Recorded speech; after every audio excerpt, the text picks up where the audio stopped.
أعوذ بالله من الشيطان الرجيم هل أتاك حديث موسى إذ ناداه ربه بالوادي المقدس طوى اذهب إلى فرعون إنه طغى فقل هل لك إلى أن تزكى وأهديك إلى ربك فتخشى فأراه الآية الكبرى فكذب وعصى ثم أدبر يسعى فحشر فنادى فقال أنا ربكم الأعلى فأخذه الله نكال الآخرة والأولى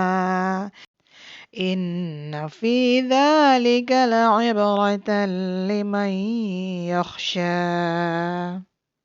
Artinya, sudahkah sampai kepadamu ya Muhammad kisah Musa, tatkala Rabb-Nya memanggilnya di lembah suci, yaitu lembah tua. Pergilah kamu kepada Fir'aun, sesungguhnya dia telah melampaui batas. Dan katakanlah kepada Fir'aun, apakah keinginan bagimu untuk membersihkan diri dari kesesatan? Dan kamu akan kupimpin ke jalan Rabb-Mu agar kamu takut kepadanya. Lalu Musa memperlihatkan kepadanya mukjizat yang besar, tetapi Fir'aun mendustakan dan mendurhakai. Kemudian dia berpaling seraya berusaha menentang Musa. Maka ia mengumpulkan pembesar-pembesarnya, lalu berseru memanggil kaumnya. Seraya berkata, Akulah Rabb-Mu yang paling tinggi. Maka Allah mengazabnya dengan azab di akhirat dan azab di dunia. Sesungguhnya pada yang demikian itu terdapat pelajaran bagi orang yang takut kepada Rabb-Nya.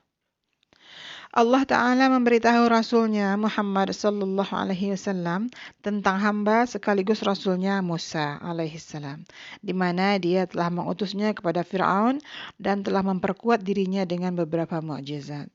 Namun demikian, Fir'aun tetap saja dalam kekufuran dan kesewenangannya, sehingga Allah menimpakan azab kepada mereka dengan azab dari Rabb yang maha perkasa lagi maha kuasa. Maka, demikian juga akibat yang akan diterima oleh orang-orang yang menyalahimu Muhammad dan mendustakan apa yang engkau bawa. Oleh karena itu, pada akhir kisah, dia berfirman, Inna fi dzalika la'ibratan liman yakhsha.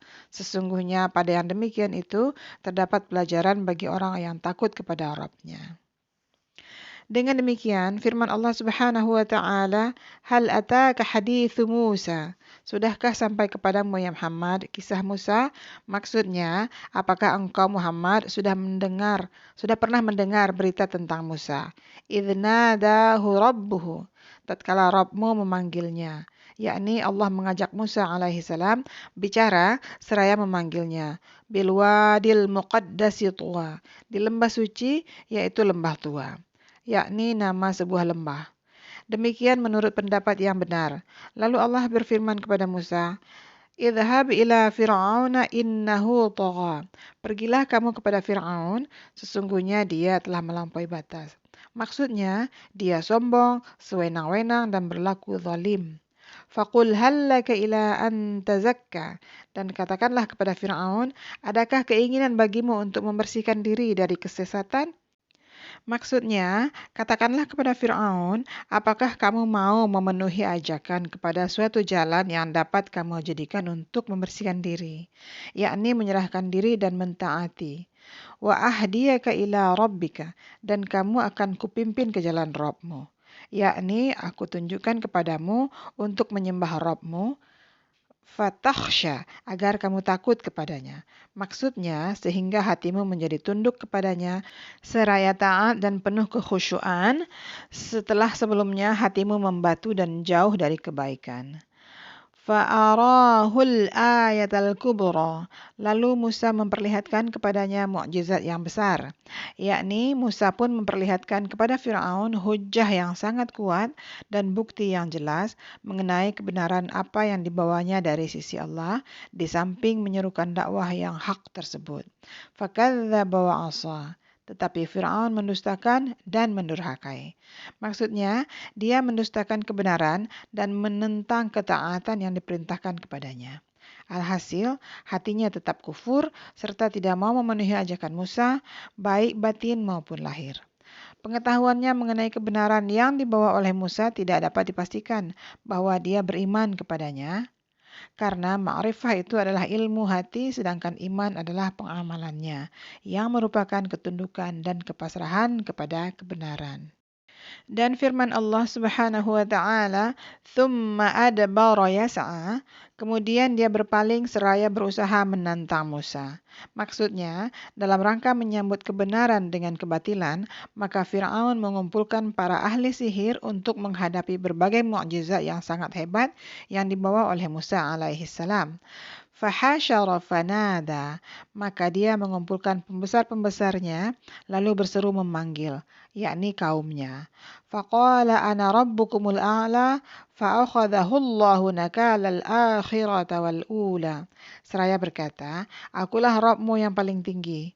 Maka Allah mengazabnya dengan azab di akhirat dan azab di dunia. Maksudnya, Allah menimpakan azab kepadanya sekaligus dijadikan sebagai ibrah dan pelajaran bagi orang-orang semisalnya dari mereka yang berbuat sewenang-wenang di dunia. Dan yang benar bahwa pengertian yang dimaksud dengan firman-Nya nakalal akhirata wal ula dengan azab terakhir dan azab yang pertama, yakni di dunia dan di akhirat. Dan firman-Nya, inna fi dzalika la'ibratan liman yakhsha. Sesungguhnya yang pada demikian itu terdapat pelajaran bagi orang yang takut kepada Rabb-Nya, yakni bagi orang-orang yang mau mengambil pelajaran dan berhati-hati. Surah 79 An-Nazi'at ayat 15-26, Tafsir Ibnu Katsir buku ke-10 halaman 244 sampai 246.